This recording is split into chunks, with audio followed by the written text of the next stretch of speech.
Welcome into Steelers Talk Yinzers. My name is Jack Sperry. Today on the show, I'm going to be talking about Lamar Jackson, who has officially requested a trade from the Baltimore Ravens. We'll be breaking all that down in just a second. And of course, Mike Tomlin is at the NFL owners meeting this week in Phoenix, Arizona, and he's been given some details about the Steelers offseason plan to come. I'm going to be revealing all that at the end of the show, so make sure that you stick around. But before we get into talking about Lamar Jackson today, if you hate the Baltimore Ravens and you think that that franchise is just absolute poverty, they're a poverty franchise, they suck, you hate the Baltimore Ravens, make sure you like today's video. It's a free and easy way to help out the channel here. It helps tell the YouTube algorithm to push our videos out to new Steelers fans. So if you hate the Baltimore Ravens, go ahead, click that like icon, that thumbs up icon right now. Now let's get into Lamar Jackson, who has requested a trade from the Baltimore Ravens. And actually, he's requested a trade for quite a while, but we'll get into that in just a second. Lamar Jackson went on social media today, and this is what he had to say. A letter to my fans. I want to first thank you all for all the love and support you constantly show towards me. All of you are amazing, and I appreciate y'all so much. I want you all to know not to believe everything you read about me. Let me personally answer your questions. Then he continues to say, you all are great, but I had to make a business decision that was best for my family and I. No matter how far I go or where my career takes me, I'll continue to be close to my fans of Baltimore, Flock Nation, and the entire state of Maryland. You'll see me again. And then Adam Schefter, right after he put this out, Schefter put out that he had requested a trade all the way back on March 2nd. To put that in perspective, he was franchise tagged on March 7th. So it seems like the Baltimore Ravens and don't want to get rid of Lamar, and Lamar wants out, and it's going to be interesting to see how this plays out in the weeks and months to come. And then Rappaport ended up going, so when all this was happening, John Harbaugh, the head coach of the Baltimore Ravens, was at the podium at the owners meeting, and I think that might have been a little bit of a calculated move on Lamar's part. And this is what Ian Rappaport said that John Harbaugh said at the podium today. I'm getting ready for Lamar. When Lamar gets back on this team, it's a moving full speed. Okay, let me start over. I'm getting ready for Lamar. When Lamar gets back on this train, I'm moving full speed. Ravens head coach John Harbaugh on his QB requesting a trade. We love him. So it looks like neither side is budging, guys. It's looking like the Ravens really want him to play under the franchise tag. And, of course, now that's being revealed that Lamar Jackson has requested a trade. That leads me down the thinking path here that Lamar Jackson is not going to play for the Ravens in 2023 on the franchise tag. It's either he's going to get the deal he wants or he's going to sit out the season. It wouldn't surprise me whatsoever if the Ravens don't trade Lamar Jackson because they want him on their roster, but then Lamar's like, screw you guys didn't trade me, you're not treating me well, I am going to sit out the 2023 season. Wouldn't shock me whatsoever. So let me know in the comment section right now what you think. Will Lamar Jackson play for the Baltimore Ravens in 2023? Type Y if you think yes, or type N if you think no. This is going to be the pinned comment on today's show. So when YouTube throws an ad break at you during this video, make sure to go down to the comment section, find that pinned comment, it'll be right there at the top, and answer today's question. So I want to shift gears here from Lamar Jackson to some of the things that Mike Tomlin has been saying at the NFL owners meeting, some really interesting stuff. And I have 4 takeaways based on the stuff that he's said so far. Number 1 on my list is that Pittsburgh is going to add another safety either in free agency or in the draft. He confirmed so in Phoenix. This is what the Steelers safety room looks like right now. DeMonte KZ, Minkah Fitzpatrick, and then on their bench, they don't really have anybody that I trust if one of those guys gets hurt. So I said on yesterday's show that I think the Steelers are going to add at least a good backup safety, but it seems like Tomlin is excited about adding another safety to this room and potentially deploying that 3 safety package that had so much success in the second half of 2023. These are some options in free agency, some pretty decent options for this that the Steelers can still go get in NFL free agency. Adrian Amos, formerly with the Packers, really big body, over 200 pounds as a strong safety. safety. He's had a lot of success in this league. He is getting a little bit older. He might be a little bit more expensive than some of the other guys, but he's definitely a good option. Then you got John Johnson III, formerly with the Browns.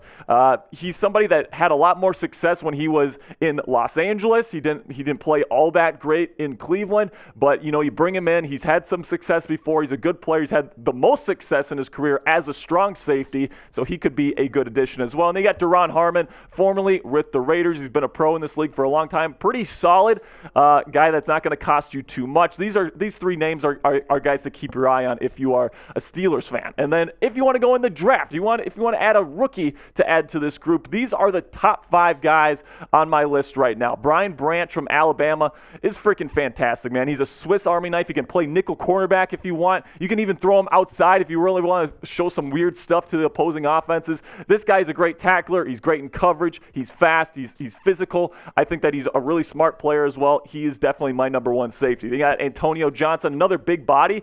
Can definitely plug and play there at strong safety. Can also play a little bit of nickel corner. Very versatile guy as well. Sidney Brown, Illinois, good player. He's getting a lot of hype right now. Right now his projection is 3rd round, but I think that he might sneak up there into the 2nd round. I think that the hype train is rolling for Sidney Brown. They got Jamie Robinson, another versatile safety. There's lots of versatile safeties in this year's draft class. Really like Jamie Robinson out of Florida State. He's probably going to go late day 2. And then same thing with Jordan Battle out of Alabama, somebody that's another big body. He's going to play strong safety. Really, really like him as well. And then, if you don't want to get one of those top guys, you want to get somebody maybe on day 3, middle round guys, Jartavius Martin.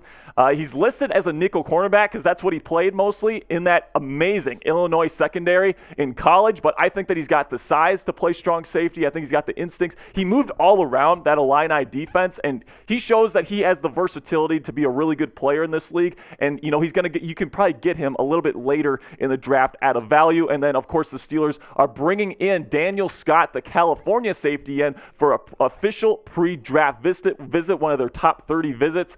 Now, he's expected to go somewhere around the late rounds, probably 7th round pick. He might even go undrafted, but it seems like the Steelers are looking to add a safety. Now, coming up here, I'm going to reveal my other 3 Tomlin takeaways from Phoenix. But first, the NFL draft is almost here, and we have the official draft hats for the Pittsburgh Steelers and across the NFL have been revealed. And you can get yours today if you go to chatsports.com/Steelers draft hat. And this year, guys, last year the designs were not very good in my opinion. This year, I really like the design. I really like the colors. I like that they have the logo there in the center of the word. They got a couple different colors. They got like this cream color with the gold. And then, of course, you got the black, man. The black and gold, I think, just looks sweet. I think that if you want to don the same hat as the Steelers' 1st round pick on night 1, you want to get yourself one of these hats, man. These things are sweet. And I mean, just based on experience, these things go quickly. So you got to get yours now, guys. Go to chatsports.com/Steelers draft hat to get your draft hat today. Now let's go on to my number 2 takeaway, which is that Pittsburgh is comfortable at offensive tackle right now. So Mike Tomlin addressed the media, and he says that he's comfortable with Dan Moore Jr. and Chukwuma Okorafor as his offensive tackles. Now, I kind of expected that from Chukwuma Okorafor because, he's got that big cap hit. They didn't cut him. They haven't signed him to an extension quite yet. I think Chukwuma Okorafor is probably locked in to be a starter next season, probably at right tackle. Some people have suggested moving him to left tackle. I just really don't see that happening. He really didn't play all that well. His cap hit right now is $13.083 million, which is quite a bit for somebody that was the lowest graded offensive lineman on the Steelers last year, according to Pro Football Focus. I've been an advocate of giving him maybe an extension to lower that cap hit. I've also been a potential advocate of cutting him because you could have saved about $10 million if you made him a post-June 1st designation. But it looks like he's going to come back at 6'6", 320 pounds. He definitely fits the new approach that the Steelers are taking, which is more of a power run game. He can definitely move some some people. I think he'll probably be a starter. But then you look at Dan Moore Jr. This is the guy that I'm way less comfortable putting out there in a power run scheme. This guy, even back in college, the knock on him is that he's not a very powerful guy. He's 6'5", 315 pounds, but like he doesn't really move people all that well. He's got some athleticism. He's more of a zone tackle, in my opinion, and I think that he can maybe be serviceable in a power run game, maybe. But if you're going to replace anybody, it's going to be Dan Moore Jr. at left tackle, in my opinion. Moore's never really been a power guy in this league. And, if you're going to replace anybody, if there's anybody you're not comfortable with on the Steelers offensive line, I think it's got to be left tackle. And if they're going to replace Dan Moore Jr., these are the guys that I think are going to fit the bill. You got Paris Johnson Jr., Broderick Jones, and Peter Skoronski, the top 3 tackles in this year's NFL draft class. I think that if it's not one of the top guys, they're going to roll with Dan Moore Jr. I'm not too sure about converting like a DeJuan Jones or a Darnell Wright to left tackle just because they haven't had success there in the past. And then, of course, they could go to free agency. Donovan Smith is somebody that's played in a power run scheme for pretty much his entire career. He's really good at it, and I think that he's somebody that fits what the Steelers are trying to do a little bit more than Dan Moore Jr. And same thing with Isaiah Wynn. Has played mostly right tackle, but I think that, I feel like the Steelers need to make a move at left tackle. Dan Moore Jr., like I said, more of a zone guy, not much of a power guy. I think they need to get somebody that fits what the Steelers are trying to do. You brought in Nate Herbig. You brought in Isaac Seumalo. You're trying to build this nasty offensive line, which is actually being called the picket fence right now, which I kind of like. I think that in order to complete the picket fence here, you need to get that left tackle for the future. Speaking of the offensive line, there's a ton of ambiguity on the offensive line right now. There's a bunch of infighting here on Steelers Twitter about who is exactly going to be the starting 5 on the Steelers offensive line, particularly on the inside of the offensive line. This is what Mike Tomlin had to say about the guys that they've added. We just thought the more starter capable and starting experience like guys we could add to the group, we had an opportunity to create competition and raise our floor. I think we were fortunate last year. The 5 primary starters made every football game, so our depth was not challenged. He continues to say, we just felt like it was appropriate to create competition, and you do that with capable people, specifically guys who are capable with experience. We'll get those guys in a competitive camp situation and come up with the best 5. Now, if you take a look at the Steelers' offensive line here, I'm going to focus in on the interior of the offensive line, okay? You got a guy like Mason Cole, who was pretty darn good as your center last year. The problem is the Steelers are starting to transition this offensive line to accommodate a more of a power run scheme. That's why you get a guy like Isaac Seumalo. That's why you get a guy like Nate Herbig, who is an absolute tank. All right, James Daniels, although he actually weighs a little bit less than 300 pounds, he can really move some people at the line of scrimmage. Mason Cole is a center that is built to be a zone center. He's athletic. He doesn't really create a whole lot of oomph at the line of scrimmage, which is why the Steelers have been taking a look at a bunch of centers in this year's draft class. They've been scouting like crazy because Mason Cole isn't exactly a great fit for this Steelers offensive line. But let me know right now, what is your confidence level in the Steelers offensive line after all the moves that they have made so far? Scale it on a scale of 1 to 10. For me, I'm at about a 7. I want to see what they do at left tackle. Dan Moore Jr. for me is just not it.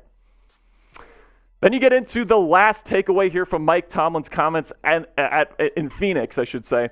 And the last one is Trubisky will be back as the backup quarterback next year. Both Omar Khan and Mike Tomlin have essentially confirmed it at this point. Now, will it be under an extension or will it be at his current cap hit? We'll get into that in just a second. But Brooke Pryor from ESPN, the Steelers reporter there from ESPN, had to say this. Like Omar Khan at the NFL Combine, Mike Tomlin also says he expects Mitchell Trubisky back for the 2023 season. Trubisky is a free agent in 2024. Third QB, Tomlin says he doesn't know the plan at this point, but they'll sort it out. So Mitchell Trubisky, somebody that was a good backup last year, right? He came in a couple of times, played pretty well. He had that really bad game against the Ravens when Kenny Pickett got that concussion. 3 interceptions.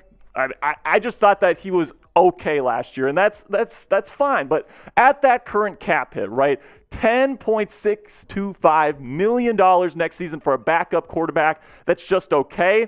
I kind of wanted them to lower that cap hit this year, and they haven't done it so far. It'll be interesting to see If they give him an extension, it's certainly possible at this point. But what I will say about Mitchell Trubisky, he's really good with Kenny Pickett. He's been in the league for a while. He's a good locker room guy. It is nice to have him in the locker room. And if they give him an extension, I think that would be good because you can go get another piece in free agency. So let me know in the comments section right now, should the Pittsburgh Steelers give Mitchell Trubisky an extension this offseason? Type E if you would give him that extension, or type D if you wouldn't. So before I go here is my pitch to you to go ahead and click that subscribe button right now. We are the fastest growing Steelers channel on YouTube right now. We've added over 1,200 new subscribers in just the last 2 weeks, guys. We have been growing like crazy. Of course, we got the Steelers Talk Live show coming up later in the week. So if you want comprehensive Steelers news and rumors content, make sure to click that subscribe button for me right now.